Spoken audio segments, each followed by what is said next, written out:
Bonjour monsieur. Oui, bonjour monsieur. Présentez-vous s'il vous plaît. Je m'appelle monsieur Ngabina Kemi Ahmed Donald.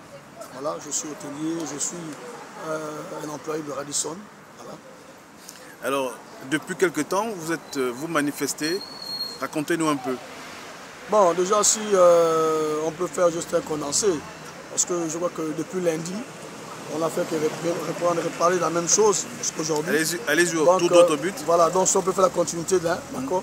Donc aujourd'hui, qu'est-ce qui se passe? Nous étions censés, selon l'orientation donnée par le ministère du Tourisme et de l'Artisanat, que nous devons normalement sursoir le mouvement d'humeur et que nous devons reprendre le service. Ça c'était déconseillé depuis lundi. Donc mardi, donc hier, on devait être en exercice. Et qu'aujourd'hui, on devait normalement avoir une AG. Et c'est au sortir pendant cette AG, on a présenté notre cahier de charges. Et qu'après l'appréciation de la direction, nous devons normalement faire un compte rendu au ministère du Tourisme et de l'Artisanat. Mais ironie du sort, on arrive ce matin, on constate que la porte est bien ouverte.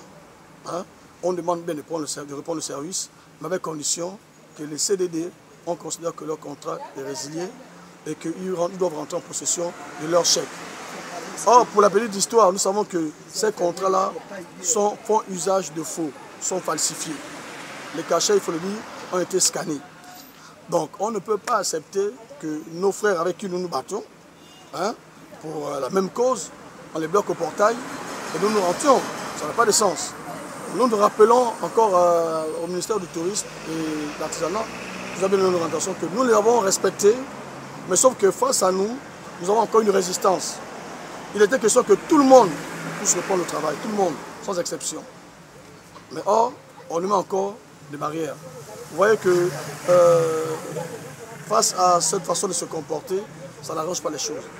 Mais nous restons toujours calmes, nous ne cassons pas, nous ne crions pas, comme vous pouvez le constater, nous sommes là. D'accord. Nous voulons seulement que les hautes autorités puissent prendre encore à tâche, à cœur, ce qui se passe ici. Nous avons déjà dit dès le départ que, vu le traitement, nous disons au directeur général de l'hôtel, nous disons au directeur des ressources humaines que vous n'avez pas été à la hauteur de vos tâches. S'il vous plaît, libérez simplement le plancher, laissez d'autres personnes compétentes faire ce travail-là. Parce que pour ma part, pour la petite connaissance que j'ai quand même des ressources humaines, je sais qu'un directeur des ressources humaines, c'est celui-là qui fait office de poule et les employés sont des poussins. C'est pour dire que c'est pour dire qu'il devait nous protéger, il devait nous choyer, il devait veiller sur notre plan de carrière, il devait nous booster, nous encourager à travailler, hein, par les petites formules, les avantages sociaux qui sont aujourd'hui arrêtés. Bon, c'est dommage, et ce qu'on sait, c'est que c'est un frère gabonais, voir des frères gabonais comme ça, qui se plaignent des conditions de travail. Bon, écoutez, revenez un peu sur le chapelet, justement, de vos dénonciations, ce que vous dénoncez. Oui, bon, déjà, pour la petite histoire, ce que nous revendiquons, c'est déjà, premièrement, l'installation d'un collège syndical. Parce que si on avait un collège syndical, on ne va pas avoir un problème d'intermédiaire. Regardez la petite histoire. C'est que ceux qui viennent nous rapporter les propos de la direction sont des collègues qui, soi-disant, sont des délégués, mais pourtant, nous sommes en mouvement d'humeur ici, eux, ils sont en train de travailler. Et on sait comment ces délégués-là ont été, ils ne sont même pas installés, ils ont été nommés. Mais maintenant, pour qu'ils soient en fonction, il fallait bien qu'il y ait un projet syndical. C'est le collège syndical qui devait les installer. Mais ça fait 4 ans qu'on n'a pas de collège syndical.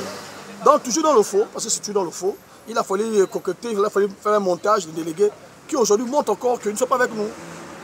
Donc, ce que nous voulons comme revendication, c'est déjà un collège syndical qui nous accompagne. De deux, nous voulons déjà, bon, c'est clair, c'est qu'on ne veut plus marcher avec cette formule de contrat de CDD où quelqu'un fait 2 ans, 10 ans, 7 ans de CDD. On ne veut plus entendre parler de ça. Nous voulons aussi le refus, parce qu'ici, il y a des menaces.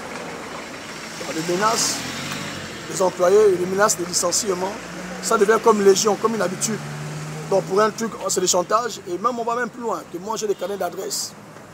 Que tout ce que vous faites là, toutes vos revendications là, moi j'ai abouti parce que j'ai des carnets d'adresse. Ça, c'est pas bon. On parle de vivre ensemble. Le vivre ensemble a des normes. Déjà, le respect mutuel, c'est ce qu'il faut revoir. Dans nos cas de charges, on parle du contrat, de CDD, qui doivent être revus. On parle aussi de l'installation d'un collège syndical. On parle aussi de la gestion des catégories. Hein, ou du moins, on parle de plan de carrière.